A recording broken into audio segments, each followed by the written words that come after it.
Hi, and welcome to another episode of Claire Hair. Today's hair growth secret is Vagisil. Ain't that fun? Yes. Ain't that?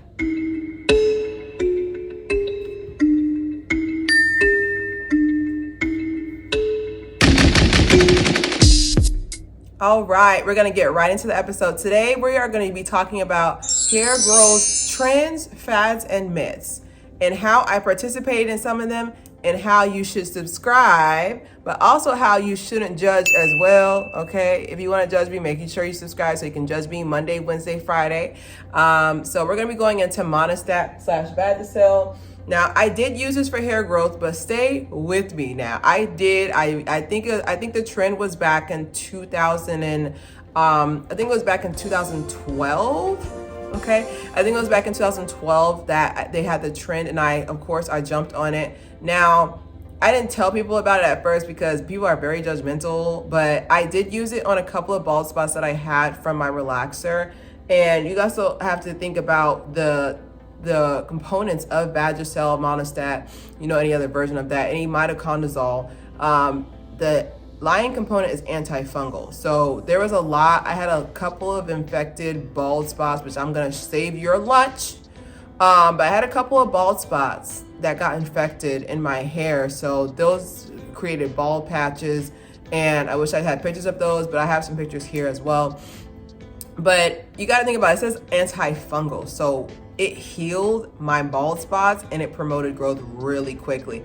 Now, the only thing about it, I would say the pro about it is just that it has no scent to it. Because I know people are like, oh, she's using that Meow cream, but it has no scent to it. But the cons is just people just judge you, because I remember when I forgot where I was at, but I think I had I think somebody had came over and I had it lined up there. Now, mind you, I used it with the combination of oils. I just didn't just slap the Vagisil in my head, but I used it. I definitely trouble spotted, whatever spots that were empty or had patches, I put it on there.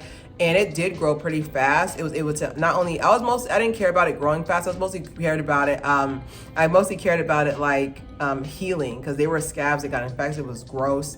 That's another reason why I don't have a relaxer, which of course, I'll definitely have my relaxer video of why I don't get relaxers anymore eventually coming up. But I definitely used it. But yeah, the girl, she was just like, I know you ain't using it on your hair. I was just like, I am using it on my hair. I mean, at the end of the day, you do what works for you, but I definitely participated in the trend. Now, would I promote it now for you guys to use? I would say no, unless you had an infection. Because like I said, it is antifungal. I mean, when you have a yeast infection, yes, we saying the Y word. When you have a yeast infection, it's mostly to help with, to help balance the pH, pH levels down there with, your uterus being naturally acidic. This would help it regulate it back. So that's why I said I was just I'm not here to give you guys a gynecological exam. I'm just letting you know about the components of Miconazole. So I definitely used it for a little bit. Now, would I promote it for you guys to use now? I mean, it's up to your discretion. Me personally, I wouldn't use it because I saw growth, but not enough significantly for me to sit there and say, okay, y'all gotta go run to your nearest store and get it. I wouldn't say it gave me enough significant growth there. But I can definitely say for sure that it's something that you should look into if you do have bald patches, or if you do have a couple of scabs that got infected from improper use of relaxer. Now, we're going to move on to our next one, Biotin. Biotin, I could definitely say for sure, I think the problem was the fact that I naturally produce a lot of biotin. And biotin is basically the component that controls hair growth. And hair growth, and I believe health of overall cells in your body, but I naturally produce a lot of biotin. So what ended up happening was I had an adverse reaction, because my body was like, we're already promoting this. I don't know why you're taking pills. But, we was just going crazy, doing fads, whatever could just make the natural. Because once you big chop, there was just such a rush to get some type of hair growth instantly. Because I big chop, I got a big head. I was a vaginal birth. I wasn't a C-section, so I don't got that cute little circle head. I need some growth. Okay, we were searching for growth in 2012, baby. But definitely for sure, I definitely used it. And I was very, very religious with it. Like I would read my Bible verse, take my biotin. Like I would just go. Like it was literally like a daily thing. So you can't sit there and say, "Oh, she was on and off. That's why she didn't get enough growth." Now, the pros and cons? So the pros were the fact that it was an oral. So it was an orally taken pill. So it was easy to slip in. Right with your breakfast, so you don't have to like think about, oh, I didn't grease my scalp today. It was more like, okay, I'm already gonna eat, let me just put the pill like right next to my breakfast, right? However, the con was that it's giving teen wolf, it's giving werewolf, it's giving woo, like baby, the hair grew everywhere. So it's just like the hair was just everywhere, and I was like, oh my god, like you gotta be kidding me. Like I was literally at the point where I was like, oh my goodness, like everywhere. I didn't even know I had cuticles where I had cuticles at.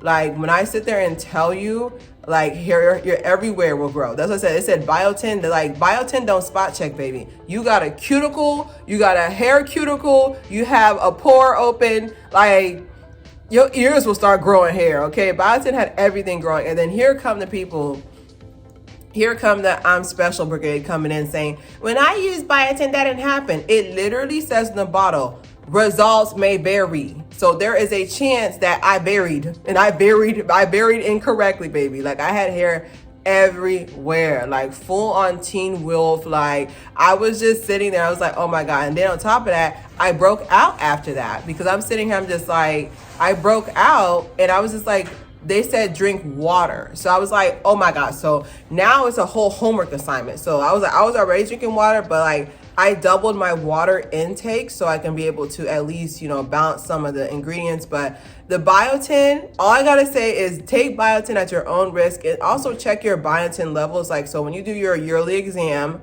physical, yes, I'm calling you out. I'm actually going to the doctor in 2 weeks for my yearly physical, so I cannot be a hypocrite. But when you go to there, go take a look. They should have like a chart if you do blood work of like how much nutrients is missing from your body. So you should be able to check your levels of biotin. So to sit there and see on that chart that I already naturally produced biotin, like my body was like, what are you doing? So I broke out. I had acne everywhere. I was like, oh my God, it's 7th grade all over again. So I had acne. I had teen wolf. I had acne, had teen wolf. Like it was just a whole thing going on. I was just like, I'm not doing this all for some growth. Now the growth on my head was actually significant. I think I was at least retaining 1 inch per month. And your typical hair growth levels are about a 1/2 inch a month, but like I said, it's about retaining that. It's about retaining that length. A lot of that length breaks off if your hair is dry, or if you're not eating properly, or not eating enough water, drinking enough water. So that kind of like goes away. But definitely for sure, use biotin at your own risk. And I just don't feel like the ends justify the means. And what I mean is that I'm not going to turn into teen wolf so I can get 1 inch of hair each month. Okay. It was not worth it. All right. And then number 3, so there was this big uptake in using honey in your hair. So I used it because honey is also like a natural. Honey has a lot of natural components. That's why we got to save our bees. But honey actually has a lot of natural components. So I ended up using honey in my hair. And whenever I would go to the beach or whatever, these mosquitoes were on me. Like Donkey Kong. It's giving Candyman. Like, I'm not going to say his name 2 more times because I seen the movie. You ain't going to try me. Okay. But it's giving that person. That's how I felt whenever I walked somewhere. Because all these bugs, they just smell your sweetness of the honey in your hair. I'm just like, all this, because they said honey helps your hair retain elasticity. So using honey in your hair as in like mixing. Now, mind you, I just didn't slap a gallon of honey. It's always a mixture, but adding little components here and there can really mess with your body's overall chemistry and how you smell and what type of bugs you attract. And I say what type of bugs, I attracted every bug. So that's why I said, don't put honey in your hair. And then on top of that, also honey also attracts ants. because at my apartment, I remember I had honey and I had put it in my hair, and I was like using it as like a mask or whatever. And these ants, they come marching one by one and two by two. I was like, listen to Bug's Life.